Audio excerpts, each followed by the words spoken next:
সুন্দর করে সাজাইছে, সৃষ্টির সেরা শ্রেষ্ঠত্বের মুকুট মাথায় দিছে। আল্লাহ একটু মাঝে মাঝে বলেন, আফালা ইয়ানদুরুনা ইলাল ইবিলি কাইফা খুলিকাত, দেখোস না উটটাকে তোর তুলনায় কত বড়। আসে না মনে হয় নরসিংদীতে ঘোড়ার পিঠে ভিক্ষা করতে, ঠিক না? আসে ঘোড়ার হাতির পিঠে ভিক্ষা করতে নরসিংদীতে আসে না কেউ? দেখেন না কত বড়, হাতির চেয়ে 14 গুণ বড় একটা বসা থাকে, ঠিক না? হাসির তুলনায় কতটুকু ছোট একটা বাচ্চা বসা থাকে, ঠিক না? হ্যাঁ, 10 টাকার নিচে দিলে নেয় না, 10 টাকার কম দিলে হাতি নেয় না, ঠিক না? মিয়াকে নিজের ভিতরে ঢুকায়, সুর দিয়া ওই উপরেরটার হাতে দিয়া দেয়। আল্লাহ বলে চোখে দেখিস না, এত বড়টাকে তোর অধীন করলাম, চোখে দেখিস না? আফালা তুবসিরুন, চোখে দেখিস না? কেন দিল বিবেক, কেন দিল বুদ্ধি, কেন দিল বিদ্যা, কেন সাজাইলেন? ছিল তো এক ফোঁটা পানি, আমা কুনতা মা আম্মাহিনা, তুই কি নিকৃষ্ট পানির একটা ফোঁটা ছিলি না? ফামান জাআলাকা তামা, তোর বিবেক তোকে বলে না কেন যে তোকে রক্তে রূপান্তরিত কে করলো? ওমান জাআলাকা মুদগা, তোকে রক্তপিণ্ডতে রূপান্তরিত কে করলো? ওমান জাআলাকা ইযামা, তোর কঙ্কালটা কে তৈরি করলো? ওমান কাসা আলাইহি লাহমা, এর উপরে গোশত আর চামড়ার এরকম সুন্দরভাবে আবরণ কি করে চড়াইলো যে যুবক এই আবরণ দেখা বিষের বোতল ডক ডক ডক ডক করে পান করতে চায়? মনে হয় বোঝেন নাই? হ্যাঁ, আবার নারীও ওড়না গলার ভিতরে লাগায় ঝুলা যেতে চায়। কি আছে? গোশত আর চামড়ার আবরণিত, আর কি আছে? হ্যাঁ, আরে যুবকের ভিতরে আছে কি গোশত আর চামড়ার আবরণ ছাড়া? আর যুবতীর ভিতরেই আছে কি? আল্লাহ বলে তোকে এরকম কে বানাইলো? আমা কুনতা সাগীরা ফামান কাব্বারা, তুই ছোট ছিলি না, তোকে বড় কে করলো? আমা কুনতা দাঈফা, তুই কি দুর্বল ছিলি না? ফামান কাওয়াকা, তোকে সুঠামত্ব কে দিল? হ্যাঁ, কে সুঠামত্ব দিল? বাইকের উপরে চড়তে দেরি, তোর ভাব আসতে দেরি করে না? মনে হয় সবাই ওভারটেক করে চলে যাবে, পাপ কি বাইকের উপরে, আর পিছে কেউ বসা থাকলে তো কোনো কথাই নাই, ঠিক না? না, যুবকরা রাগ হয়ে গেছে। রাগ? তোমাদের বিবেকের পর্দা খুলতে চাইতেছি। আল্লাহ বলে কে তোকে সুঠামত্ব দিল? আমা কুনতা জাহিলা ফামান আল্লামা, তুই কি অজ্ঞ ছিলি না, তোকে শিক্ষিত কে দিল? এই মেমোরি কে ঢুকাইলো এখানে যে তুই পিএইচডি করলি? এই মেমোরি কে দিল যে তুই বিসিএস ক্যাডার হইলি? কে দিল এই মেমোরি? মেমোরি কে দিছে? হ্যাঁ, মানেন না? না, যে ক্যাডার হইল সে তো মানে না। আল্লাহ তো বলে আমা কুনতা মিসকিনা ফামান আগনাকা, তুই স্বয়ং তুই মিসকিন ছিলি না, নিশ্চয় ছিলি না। ফালা লাকা সিন্নুন তাক্তা, দাঁত ছিল না, কাটবি কোত্থেকে? ওয়ালা লাকা উযুনুন তাসমা, কান ছিল, শ্রবণ শক্তির কার্যকারিতা তো ছিল না। ওয়ালা লাকা লিসানুন তানতিক, জবান ছিল, বাক শক্তি তো তোর কাছে ছিল না। ওয়ালা লাকা আইনুন তানদুর, চক্ষু ছিল। দুনিয়ার কোন মেশিন তো জন্ম নেওয়ার বাচ্চার চোখ ট্রাই করা পরীক্ষা করে বলতে পারবে না যে এই চোখ দেখবে কি দেখবে না। চ্যালেঞ্জ। WHO কে বলেন, বিশ্ব স্বাস্থ্য সংস্থাকে বলেন, WHO কে জিজ্ঞাসা করেন যেই বাচ্চা আজকে আমেরিকাতে জন্ম নিল, WHO চেক করে বলে দেখ যে এই বাচ্চা চোখ দেখবে, সে বলবে আমি জানি না, এই মেশিন এখনো আসে নাই। আল্লাহ বলে তো চোখের ভিতরে তো দৃষ্টি শক্তি ছিল না, তুই দেখবি কোত্থেকে? ওয়ালা লাকা আকলুন তুমাইয়িজ, মগজ তো ছিল কিন্তু ভালো মন্দ বুঝার ক্ষমতা তো তখন ছিল না।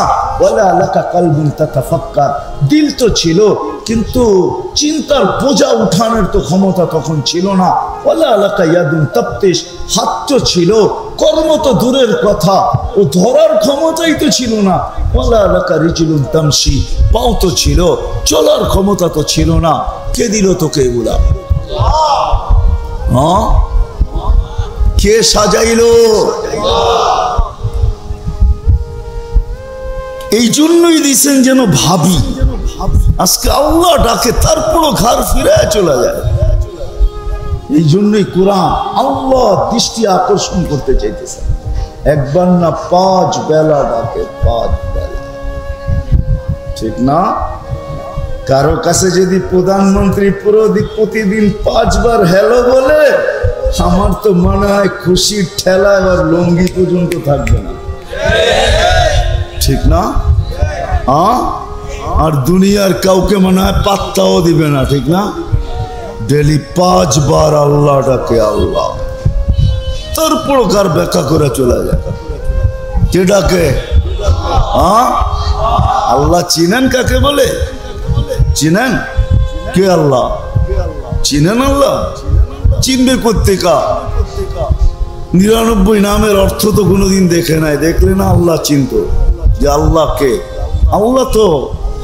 আল্লাহ তো তার জাতি নাম, এটা আল্লাহর জাতি নাম, এটা আল্লাহ। 99 নামের অর্থ তো কোনোদিন দেখে নাই, একজনও এখানে নাই হাত উঠায় বলতে পারবে না আলেম ওলামা ছাড়া যে আমি 99 নামের অর্থ একবার হলেও নিবিড় ভাবে দেখছি, নিবিড় ভাবে।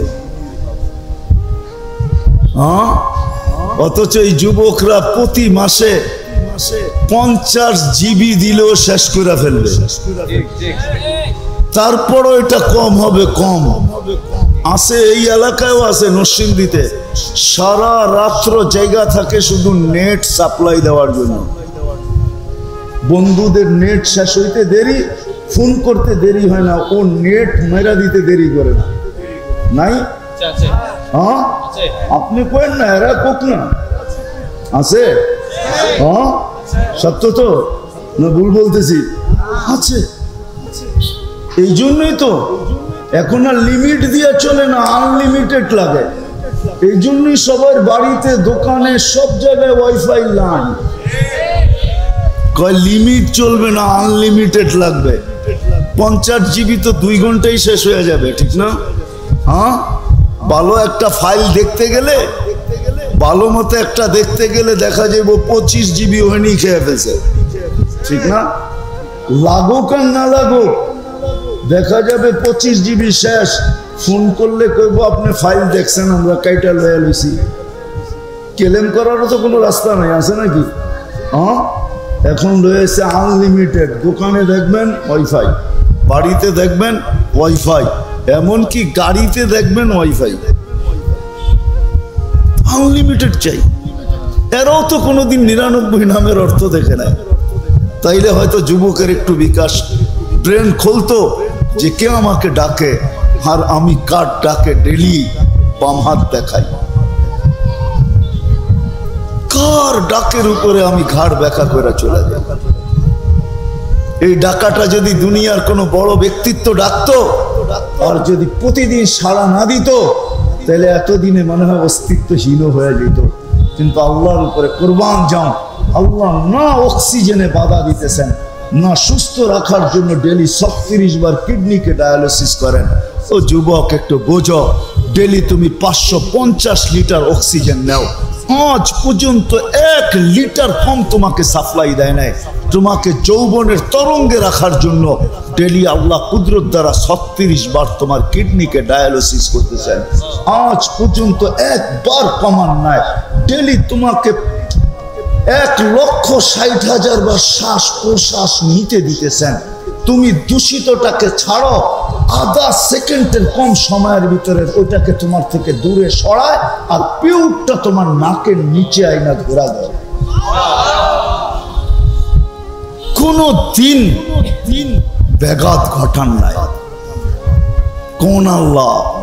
শুধু আল্লাহ রহমান, রহিম, মালিক, কুদ্দুস, সালাম, মুমিন, মুহাইমিন, আজিজ, জব্বার, মুতাকাব্বিরুল, খালিকুল, বারিকুল, মুসাব্বিরুল গফফারুল কহ্হারুল ওয়াহ্হাবুর রাজ্জাকুল ফাত্তাহুল আলিমুল কাবিদুল বাসিতুল খাফিদুর রাফিউল মুইজ্জুল মুদিল্লুস সামিউল বাসীরুল হাকামুল আদলুল লতীফুল খবীরুল হালিমুল আযীমুল গফুরুশ শাকুরুল আলিয়ুল কবীরুল হাফিজুল মুকিতুল হাসিবুল জলিলুল করিমুর রকিবুল মুজিবুল ওয়াসি আল হাকিমুল ওয়াদুদুল মজিদুল বাঈসুশ শাহীদুল হকুল ওয়াকিলুল কবিয়ুল মতিনুল ওয়ালিয়ুল হামিদুল মুসি আল মুবদি আল মুঈদ আল মুহয়ি আল মুমিত আল হাইয়্যু আল কাইয়্যুম আল ওয়াজিদ আল মাজিদ আল ওয়াহিদ আল আহাদ আল সামাদ আল কাদির আল মুক্তাদির আল মুকদ্দম আল মুআক্খার আল আউয়াল ওয়াল আখির আল যাহির ওয়াল বাতিন আল ওয়ালি আল মুতাওয়ালি আল বাররু আত তাওয়াব আল মুনতাকিম আল আফু আর রাউফ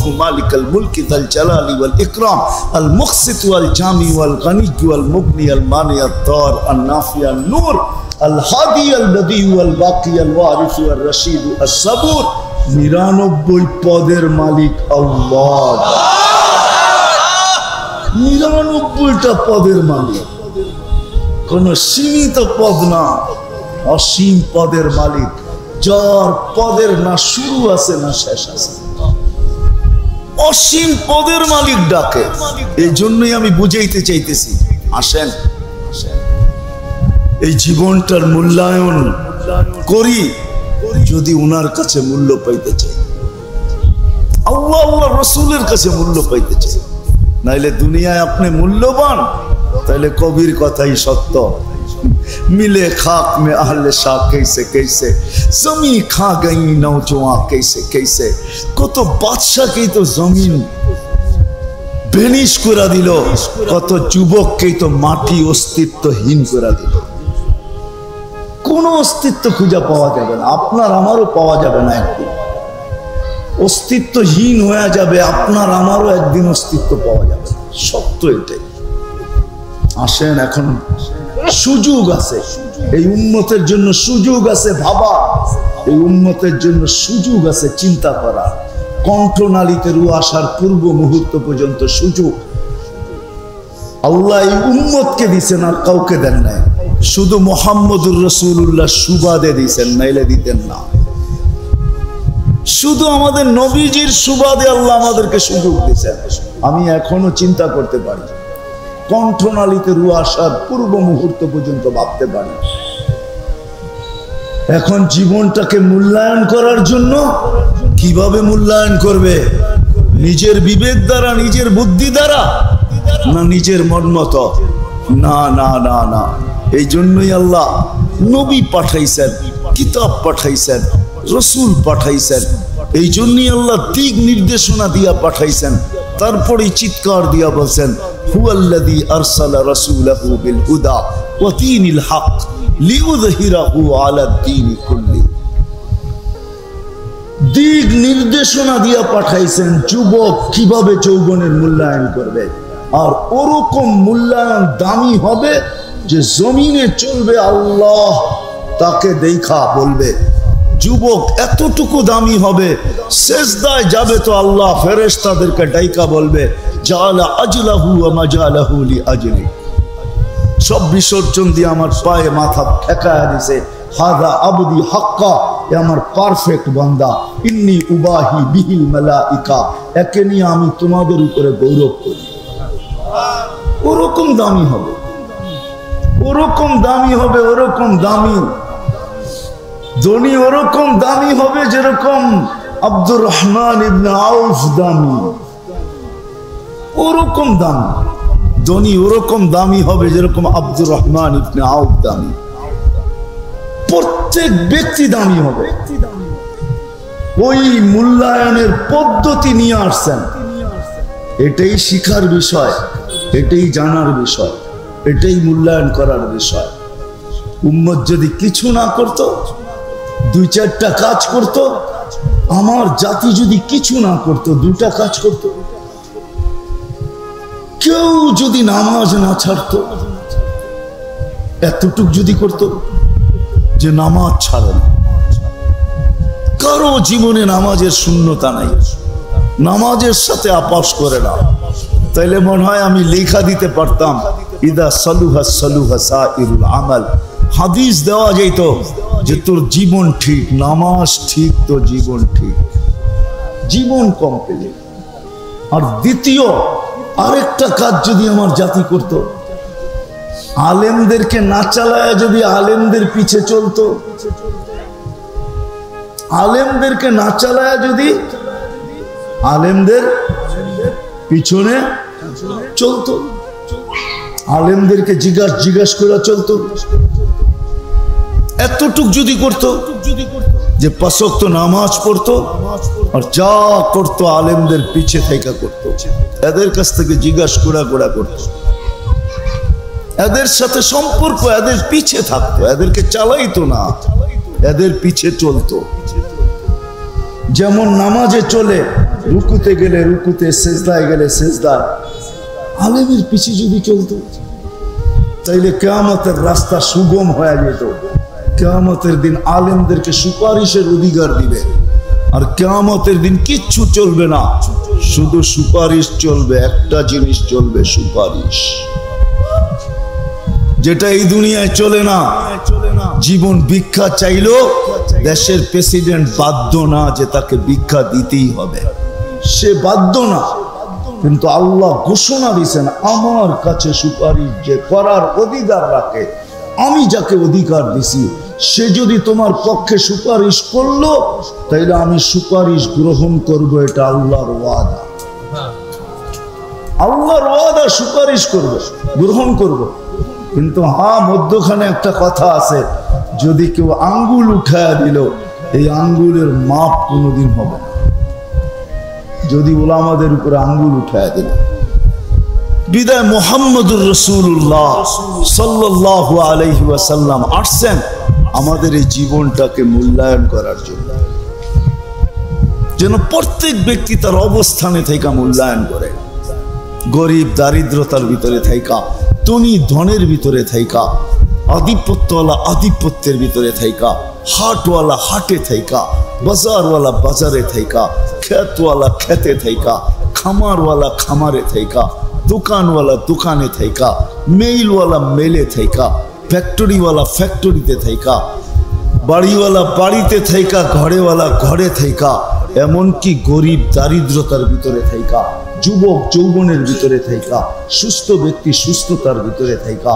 রব্বে কাবার কসম, যে সুস্থতার ভিতরে মূল্যায়ন করলো সুস্থতার, তো আল্লাহ হাদিসে কুদসিতে বলেন, হাদিসে কুদসি, আমিলুল মারিদ তাসবিহ, অসুস্থ যখন আহ আহ করতে থাকে তো সুবহানাল্লাহ লেখার পড়ার সওয়াব পাইতে থাকে। সিয়াহাতুহু তাহলিলুন, যন্ত্রণায় যখন চিল্লাইতে থাকে তো লা ইলাহা ইল্লাল্লাহ পড়ার সওয়াব পাইতে থাকে। এপাশ ওপাশ যখন খাটের উপরে করতে থাকে তো দুশ্মনের বিরুদ্ধে আল্লাহর রাস্তায় লড়ার সওয়াব পাইতে থাকে। সুস্থ অবস্থায় যে আমলগুলা করত, ওই আমলগুলার সওয়াব অসুস্থ অবস্থায় না করা ব্যতীত লেখা হইতে থাকে। যখন সুস্থ হয় তো নিষ্পাপ এরকম সুস্থ হয়, কায়ামিন ওয়ালাদাতহু উম্মু, তার মা যেন তাকে আজকে জন্ম দিল। আর যদি দুনিয়ার থেকে উঠা যায় তো এই উম্মতকে আল্লাহ নিষ্পাপ বানায় উঠায়। সত্য এটা। সুস্থতার মূল্যায়ন যে করলো, আসেন শিখি।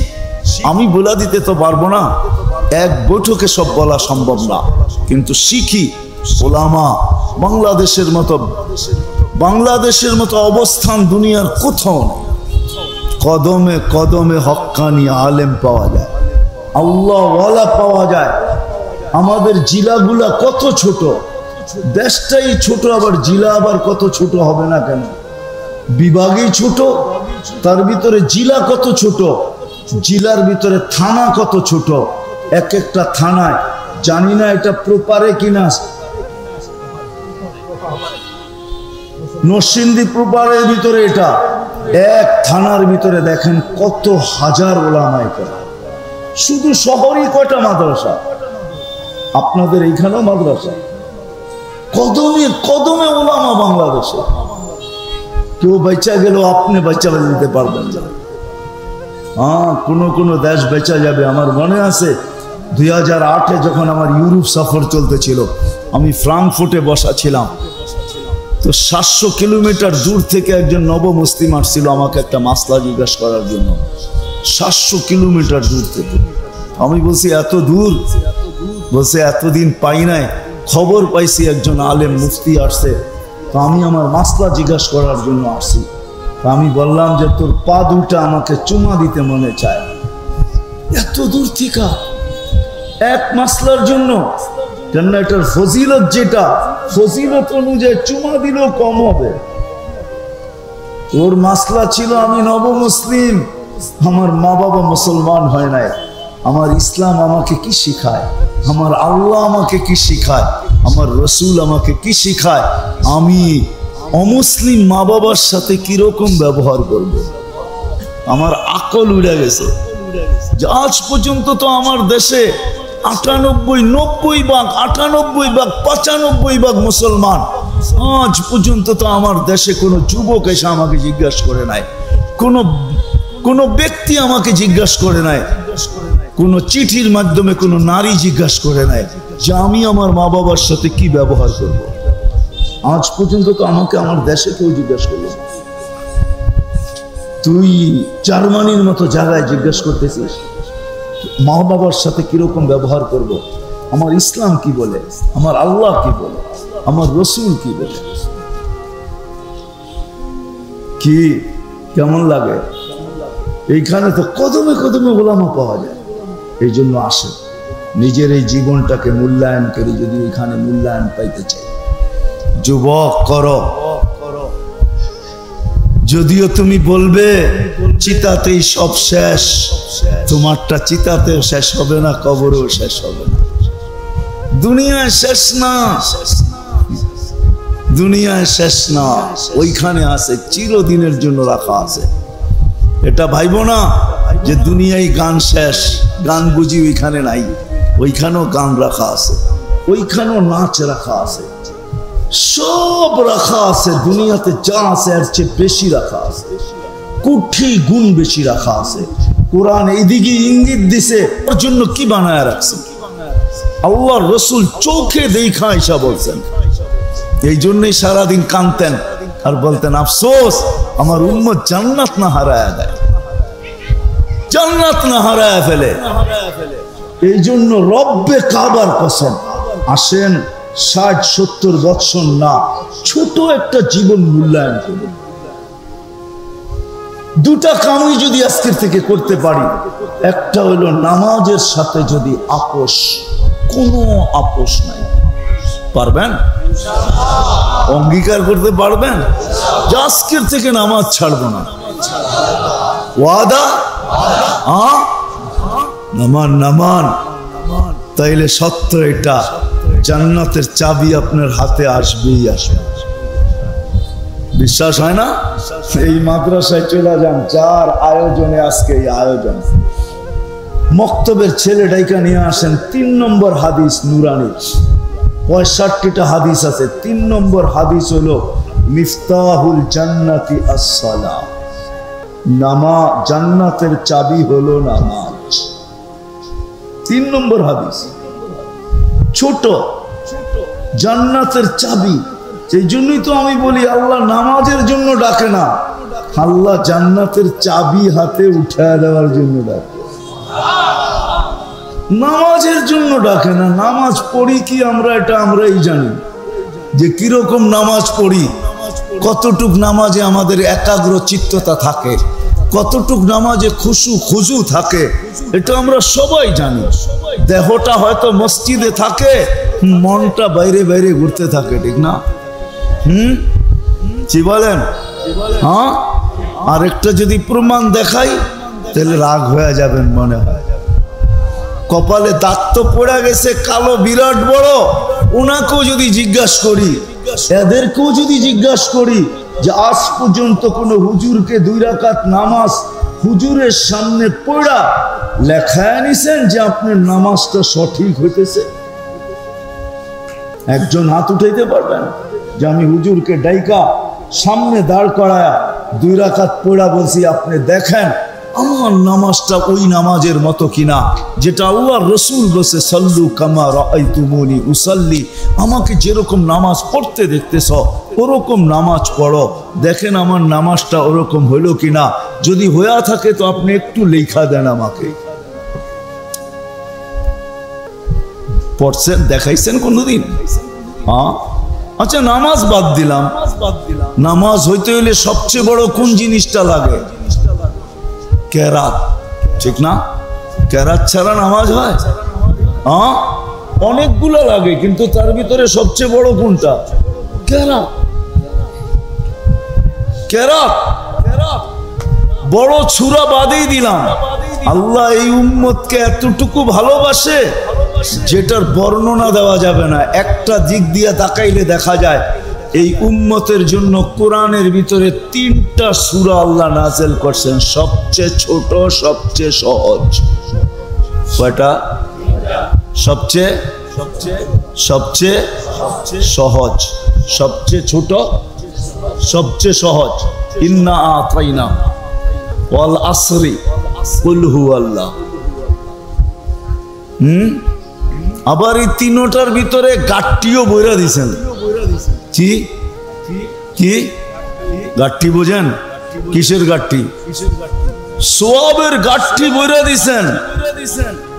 ইখলাস একবার পড়তে দেরি, 10 পারার সওয়াব ফেরেশতা লিখতে দেরি করে না। 10 পারা পড়তে লাগে কমসে কম কয় ঘন্টা?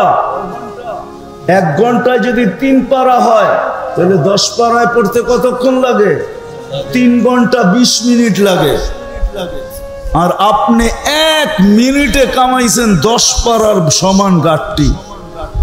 2 বার পড়লে, আরে বলেন না, 3 বার পড়লে এর চেয়ে বড় গাট্টি কই পাবেন? তাও কোরআন খতমের গাট্টি। কি কোরআন চিনেন? এই জন্য তো কোরআন আমার জাতি ছুঁয়েও দেখে না, পড়বে তো দূরের কথা। এই জন্যই তো কোরআনের কদর নাই, কোরআনেরও কদর নাই, কোরআন আলাদেরও কদর নাই। হাফেজের বাপই হাফেজের কদর করে না, হাফেজের বাপই হাফেজকে কদর করে না। সন্তানদেরকে কদর করেন যদি হাফেজ হয়ে থাকে। 10 জনকে নিয়ে জান্নাতে যাবে, 10 জনকে। 490 কোটি ফেরেশতা আপনাকেও স্যালুট দিবে, আপনাকে। 490 কোটি ফেরেশতা। কয়জনে হয়? 20-25 জনে হয়ে যাবে। 490 কোটি কয়জনে হয়? 490 কোটি ফেরেশতা আপনাকে স্যালুট দিবে, স্যালুট, স্বাগত জানাবে। কদর নেই আজকে, জীবনেরই কদর নাই, বাকিগুলোর কদর করতে কি হবে? এই জন্যই তো আমার জাতির কাছে কোরআনের কদর নাই। সারা বৎসরে একবার হাত লাগায় দেখেন, সারা বৎসরে একবার নিয়ে চুমা দেয় না, সারা বৎসরে একবার নিয়ে বুকে লাগায় না, সারা বৎসরে একবার বুকে নিয়ে এই কথা বলে না, মালিক আর কত ডাক্তারকে পয়সা দিব, আর কত সিরিয়াল লাগাবো, আর কত যায় ডাক্তারের পাশে বসে থাকবো। মালিক কোরআনে নাকি সুস্থতা আছে, শেফা আছে, আমাকে দিয়া দিলে হয় না? তোর কোরআন সুস্থতা দিয়া করবে তো করবে কি? এই কথাটা বুকে লাগায়া একদিনও চাপ দিয়া বলে মনে হয় আমি বুঝাইতে পারি না। তাইলে তো অসুস্থ ব্যক্তি ডেলি কোরআন বুকে নিয়ে বলতো, চাপ দিয়া বলতো, মালিক কোরআন সুস্থতা দিয়ে কি করবে? সুস্থতা তো আমার দরকার, আমাকে সুস্থতা দিয়া দে না, আমি তো তোর বান্দা, আমি তোর কোরআনকে ভালোবাসি। দেখোস না বুকে রাখলাম, দেখোস না মাথায় রাখলাম, দেখোস না চোখে রাখলাম, দেখোস না চুমা দিলাম, আমি তো তোর কোরআনকে মনের থেকে ভালোবাসি। তুই আমাকে শেফা দিবি না তো দিবি না কেন? এই অধিকার নিয়ে তো আজ পর্যন্ত কোরআনকে বুকে চাইপা একজনও আল্লাহর কাছে সুস্থতা চাইল না। অনুনাজ্জিলু মিনাল কুরআনি মা হুয়া শিফা। আল্লাহ তো বলে শেফা বইরা দিছি এটার ভিতরে, একজনও তো বললো না। অথচ তো ছুটে কেউ যাইতেছে ওই দেশে, কেউ যাইতেছে সেই দেশে। আরে কোরআন বুকে লাগায়া আমি যা বলতেছি এইভাবে চায়া দেখেন না, আল্লাহর ওয়াদা আছে, চায়া তো দেখ। চুলি যদি না বইরা দিলাম তারপরে বলিস। উর্দুতে আছেও যদি মাংকে তো দেখ, জুলি ভরনা দো তো ফির कहना। ছায়া তো দেয়। আজকে কদর নেই। আসেন, করবেন তো কদর? ওলামায়ে কেরামের পিছে চলবেন তো? কে কে 5 ওয়াক্ত নামাজ পড়বেন আজকের থেকে?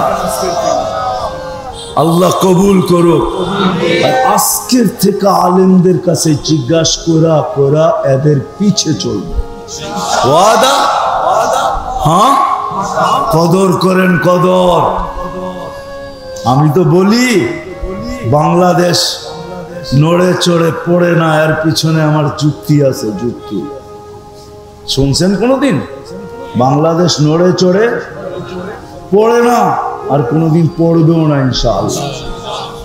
শতবার হয়ে গেছে, 50, 52, 53 বছরে ভূমিকম্প আসছে, কোনো বিপর্যয় বাংলাদেশে হয় নাই। কিন্তু ছোট ছোট মাত্রার ভূমিকম্প বিপর্যয় হয়েছে। কেন জানেন? বাংলাদেশে বিপর্যয় কোনোদিন হবে না। কেন? বাংলাদেশ এক আধ্যাত্মিক চাদরে সুরক্ষিত। সেটা হলো এই মাদ্রাসাগুলা, এই মক্তবগুলা, এই হেফজোখানাগুলা, এই গলি গলি মসজিদগুলা। এই মসজিদ, এই মাদ্রাসা, এই মক্তব, এটা বুঝার জন্য বলতেছি, জানি না বুঝবেন কি বুঝবেন না। ওলামা বলে, ওলামা ওই জমিন হেলে তো হেলে কি কইরা? যার জমিনের শেষ তলা থেকে নিয়ে পিলার আরশ পর্যন্ত লাগানো থাকে, আগে ওইটা ভাঙতে হবে, তারপরে হেলাইতে হবে। মসজিদ বলে তাহতা সারা থেকে আরশ পর্যন্ত মসজিদই মসজিদ, মসজিদই মসজিদ, এই পিলারই পিলার। আমাদের দেশ কোনোদিন নড়বে চড়বে না যদি আমরা এগুলা কদর করি। আর যদি কদর না করি তাহলে একদিন এগুলা বিলুপ্ত হয়ে যাবে। ওই দিন হেলার দরকার হবে না, হেলা ছাড়াও হেলবে। এই জন্য এগুলার যত কদর করব, এই মাদ্রাসাগুলার, মক্তবগুলার, হেফজোখানাগুলার, মসজিদের যত বেশি কদর করব, এটা আধ্যাত্মিক সুরক্ষা। নাইলে আপনি আমাকে যুক্তি দিয়ে বুঝান। 7.8 ভূমিকম্প বাংলাদেশের 2014 কি 13-তে আসছিল, 31st নাইটের পরের দিন, কিন্তু কোনো বিপর্যয় হয় নাই। কয়েকদিন আগে তুর্কিতে আসছিল, তুর্কিকে কিয়ামত পর্যন্ত কাদায় গেছে, পুরা শহর মাটিতে মিশায় থুয়ে চলে গেছে। আমাদের দেশে তো কিচ্ছু হয় না। হ্যাঁ, একই তো 7.8, ওইখানেও আসছে 7.8। গত ডিসেম্বর মাসেও বাংলাদেশে 6.1 ভূমিকম্প আসছে, অথচ তার 7 দিন পরে সোমবারে আসছে, পরের সোমবারে ইন্দোনেশিয়ার সুমাত্রায় 5.7 আসছে। 42 জন মারা গেছে, পুরা গ্রাম মাটিতে মিশায় রেখা গেছে। আপনার এখানে তো কিছুই হলো না, কে সুরক্ষা করলো? সুরক্ষার আসবাব কি? এই হেফজোখানা, এই মক্তব, এই মাদ্রাসা, এই মসজিদ, এই আলেম ওলামার রাত্রের কান্না। বিশ্বাস হয় না? হ্যাঁ, নাইলে দুইবার আমাদের বয়সে আমরা দেখছি 10 নম্বর মহা বিপদ সংকট আসছে। কয়েকদিন আগে মুখায় নিয়ে আসছিল, কিন্তু কোনো বিপর্যয় ঘটে নাই। আমি তো ভাবতেছিলাম না জানি কি মুখা লাগায়া যায়। মুখা চিনেন? নাম তো মুখা, এটা নাম দিলাম মুখা আর কি, কিন্তু কোনো বিপর্যয় ঘটে নাই, আসেই নাই বাংলাদেশে। ও দেখছে এখানে আঘাত করে কোনো লাভ নাই, এই প্রতিরক্ষা ব্যাত করা যাবে না, আর ভিতরে কিছু ঘটানো যাবে না, বিদায় বাবা ডাইনে চলে যায়, এটাই ভালো। আল্লাহ বাঁচায় রাখছে, এগুলোকে কদর করবেন। হ্যাঁ, এই মাদ্রাসার যা অবস্থা দেখে আসলাম, এর চেয়ে মনে হয় বক্স ভালো। বক্স চিনেন? সন্দুক, হ্যাঁ, লোহার সিন্দুকও ভালো। এর চেয়ে এক তো নিচা গরম, অচিরেই নাকি এটাকে ভাঙ্গা বানাবে। আমিও চাই, নাইলে এরকমই আবার কষ্ট হবে। আপনারা যদি একটু সহযোগিতার হাত বাড়ায়া দেন, তাহলে ইনশাআল্লাহ হইতে পারে এটা একটা সুন্দর মাদ্রাসা হইতে পারে। কি হাত বাড়াবেন? কে কে বাড়াইতে রাজি আছেন দেখি? সত্য তো?